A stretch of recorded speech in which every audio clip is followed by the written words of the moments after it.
Nachman, que es gastroenterólogo. ¿Cómo le va, doctor? Hola, Bienvenido. Bueno, buen día, buen día.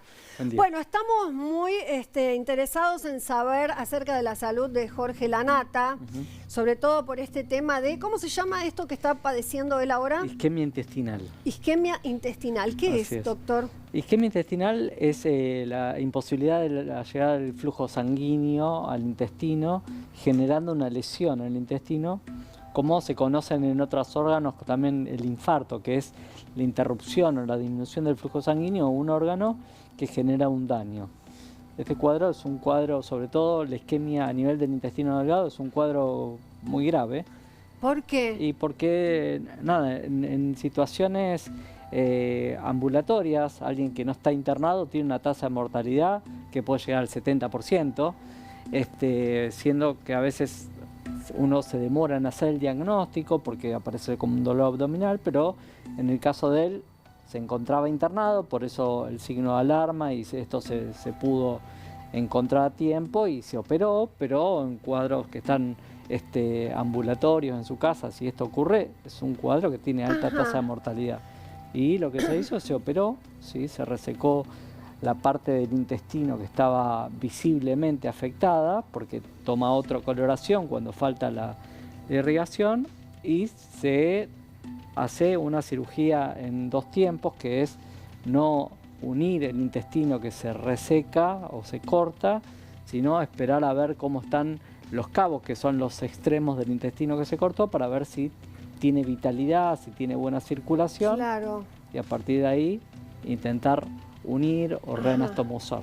Y tuvo una tercera operación donde leí o escuché que no se pudieron unir las partes estas, los extremos. ¿Por qué no se pueden unir? Bueno, para eso justamente se dejan estos cabos separados para evaluar a ver cómo se comporta la circulación en estos cabos, porque unir los 2 cabos del intestino, los 2 extremos del intestino, en el caso que la circulación estuviese comprometida, podría unir mal, y ahí sí sería un cuadro muy grave también, porque puede filtrar la unión dentro del abdomen y generar un cuadro abdomen agudo. ¡Qué bárbaro! ¿Y esto por qué pasó esto? ¿Por qué el organismo reacciona de esta forma? Bueno, hay muchas causas que pueden generar esto, pero no olvidemos, los médicos le decimos comórbida, la cantidad de antecedentes que tiene Lanata en cuanto a, bueno, trasplante renal, pero estaba quiste importante, EPOC, ¿sí? Con enfermedad pulmonar crónica,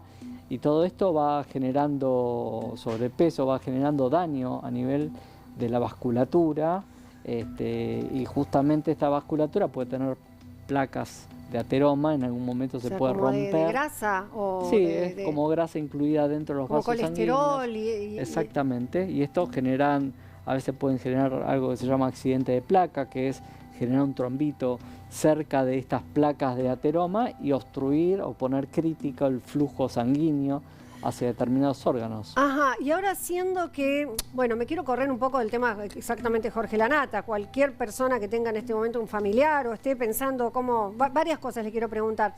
A ver, pero tratándose de una persona que está internada hace mucho tiempo, supuestamente habrá bajado muchísimo de peso, ¿no? O sea, o no, se baja de peso, ¿verdad? Es como que ese colesterol va desapareciendo del organismo. Bueno, es un proceso eso que lleva mucho tiempo, digamos, y aparte no es la situación ideal en la que está perdiendo, porque no solo pierde grasa, sino pierde músculo, porque uno no tiene movimiento, entonces no es la situación ideal para considerar que va bajando.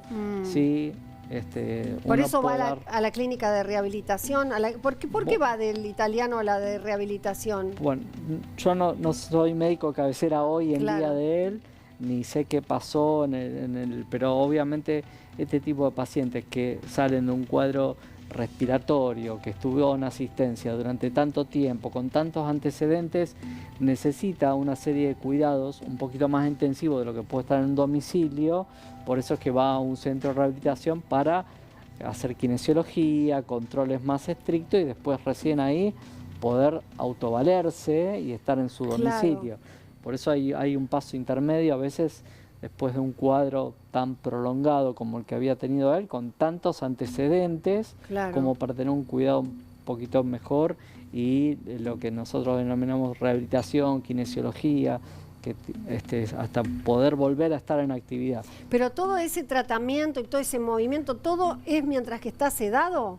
La rehabilitación y el traslado y todo es mientras que el paciente está sedado.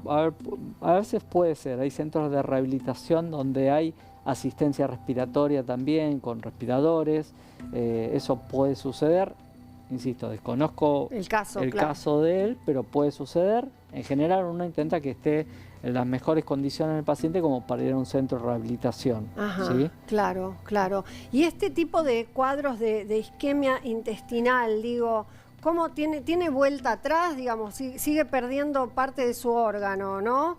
¿Y en qué termina esto? ¿Cómo se resuelve? Es una buena pregunta. O sea, un cuadro de isquemia intestinal hay que considerar que el tubo digestivo tiene varios metros. En el caso de él, se isquemió o se infartó una parte del intestino delgado. Esto también puede pasar a nivel del colon, pero en el caso de él fue a nivel del intestino delgado. Si uno llega al momento justo y puede revertir el cuadro, resolver esta falta de irrigación, uno se queda esperando a ver si el intestino se puede recuperar.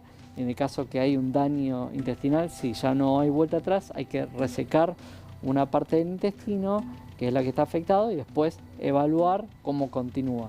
De acuerdo a la cantidad de intestino afectado, es que cómo continúa la vida del paciente. Si la extensión del intestino afectado es muy extensa, puede no ser suficiente el intestino para absorber los nutrientes y necesitar algún tipo de apoyo, como alimentación por vena, por ejemplo, para suplementar lo que el intestino no puede absorber. Pero bueno, entiendo que el caso de él no tuvo afectado tantos centímetros de intestino. Es probable que si él logra superar todo este cuadro, pueda tener algo que se llama suficiencia intestinal, o sea que su intestino va a ser suficiente para que él se pueda alimentar. Claro, porque muchas veces, o en general, ¿no? A pesar de que ahora se está hablando, se le está haciendo mucho foco al órgano. Es un órgano, ¿verdad? El intestino. ¿Es un órgano o no? Un órgano, es un órgano. Cumple una función, por sí. eso es un órgano. Ahora bien, lo teníamos como un órgano de desecho, pero resulta que nos vamos enterando. Dicen que es el segundo cerebro, el intestino, ¿no? Y que de ahí, aparte, vamos tomando conciencia de que el intestino es el que justamente absorbe los nutrientes, como usted dice. Empezando, ¿por qué se le dice el segundo cerebro? Bueno, se le dice el segundo cerebro porque el intestino, el estómago, el colon tienen neuronas que hacen que, por ejemplo, el intestino se pueda mover, o que sienta, que tenga sensibilidad o que tenga secreción. Por eso la cantidad de neuronas es similar a la que está en el sistema nervioso central. Eso por un lado. Ajá. Y por otro lado, obviamente tienen otras funciones diferentes a la del sistema nervioso central, pero hay una intercomunicación entre el sistema nervioso central y el aparato digestivo. Entonces, muchas veces sucede que si uno está nervioso puede tener repercusión a nivel del sistema digestivo, y a su vez el sistema digestivo recibir señales o alimentos que pueden repercutir a nivel del sistema nervioso central. Ajá. Por eso es que se dice segundo cerebro, pero no es porque haya otro cerebro que piense, sino que es una prolongación del sistema nervioso central. Claro, ¿no? Claro, se interpreta como que esto de segundo cerebro significa que tiene muchas funciones que intervienen en el comportamiento general del organismo. Obviamente. Hay del equilibrio del aparato digestivo, es que también depende nuestro equilibrio, por empezar, del sistema nervioso central, con lo que se está empezando a ver, lo que tiene que ver con las enfermedades neurodegenerativas. Como por ejemplo, ¿cuál? A ver, qué interesante, ¿no? Que se empiezan a regular haciendo foco en el intestino y en la alimentación. Absolutamente. ¿Cuáles? Bueno, ahí ya se empiezan a hablar de hábitos saludables para, por ejemplo, tratar de evitar la enfermedad de Alzheimer o el Parkinson, ¿sí? Hay una vinculación directa con unas proteínas que se pliegan mal a nivel del intestino, y está demostrado que la comunicación que hay entre el sistema nervioso central y el aparato digestivo aparecen estas proteínas mal plegadas que terminan depositándose en el sistema nervioso central, y a partir de ahí es que aparece el Parkinson. Entonces, ¿eso tiene que ver con la alimentación o tiene que ver con cómo funciona el intestino? Bueno, está demostrado que aproximadamente la mitad de los pacientes que tienen Parkinson, muchos años antes, empezaron con constipación. Ajá. Entonces, se está empezando a tener vínculo con el aparato digestivo, más allá de que también el equilibrio del aparato digestivo, cómo está las células que revisten el intestino, tienen mucha importancia para tratar de impedir que pasen toxinas a través del intestino y esto pueda llegar al sistema nervioso central y generar daño. Esto es un proceso de muchos años, por eso es que estamos recomendando los hábitos del punto de vista alimentación, donde tiene que haber una cantidad de fibras importantes para que los bichitos que están dentro del aparato digestivo, que es la microbiota, lo que antes se conocía como flora intestinal, sí, juega un rol muy importante en la protección de estas capas y a su vez, bueno, evitar el hábito tabáquico, el alcohol, la actividad física moderada, tratar de tener buena administración del estrés para buen descanso. Todo esto parecería proteger la capa intestinal, que en definitiva ayuda a proteger el sistema nervioso central y cardiovascular. Qué interesante, que no era un órgano en el cual se depositaba atención de ninguna manera, ¿no? Y más que siendo un órgano que facilite el desecho, era como que inclusive medio ahí prejuicioso. Sí, mucho que no hay que hablar de eso, ¿no? Bueno, antes teníamos aberración a las bacterias y hoy sabemos que convivimos tanto con bacterias, virus, parásitos permanentemente y forman parte de nuestro equilibrio, ¿no? O sea, claro, claro. ¿Y qué tal, cómo viene esto? O sea, ¿cada cuánto está el tema de la colonoscopía o de la endoscopía, ¿no es cierto? ¿Se recomienda como un estudio, no sé, anual? ¿De qué manera? En general, la colonoscopía, el objetivo es la prevención del cáncer de colon. El cáncer de colon continúa siendo la segunda causa de muerte por cáncer en la Argentina. ¿Hombres y mujeres? Hombres y mujeres. Fallecen aproximadamente por día 20 personas por día por esta patología, que es prevenible y hasta evitable porque tiene una lesión precursora que es un pólipo. ¿Qué vendría a ser? Un pólipo, que es como una carnecita que crece en el colon, que esto se puede detectar porque en general no da síntomas. Y la recomendación es que a partir de los 50 años, tanto hombres como mujeres deberían hacer un estudio del colon sin síntomas para pesquisar estos pólipos y sacarlos. Estos controles, si no hay ningún tipo de antecedente de ningún tipo, es aproximadamente cada 10 años el control. No, cada 10 años. Sí. ¿Y no le puede agarrar nada en esos 10 años? Bueno, por eso es que si hay algún tipo de antecedente, tanto que se le ha encontrado un pólipo o hay pólipos en la familia, es que estos tiempos se acortan a 5 o 3 años, claro, dependiendo de los estudios previos. Pero no es anual. No. ¿Y hasta dónde llega la colonoscopía? ¿Hasta dónde ven? La colonoscopía explora todo lo que es el intestino grueso o el colon. En su totalidad. Hasta ahí, no más arriba. No más arriba. Y la endoscopía explora lo que es esófago, estómago, intestino. No está indicado absolutamente en todos. Nosotros no tenemos alta prevalencia de cáncer gástrico como otros países, como puede ser Chile, como puede ser Bolivia, como puede ser Costa Rica o Japón. Pero a veces, una vez en la vida, si no hay síntomas, algún estudio se sugiere para evitar alguna enfermedad que suelen ser asintomáticas al principio, ¿no? Claro, no, el tema de la colonoscopía, yo pienso que lo que más frena a todos a hacerla es que hay que sedarse y es como que te metes en medio de un quirófano, ¿no? Pero no es como ir a hacerse una radiografía, por ejemplo. Absolutamente. Por ahí la parte más sacrificada del estudio es la preparación.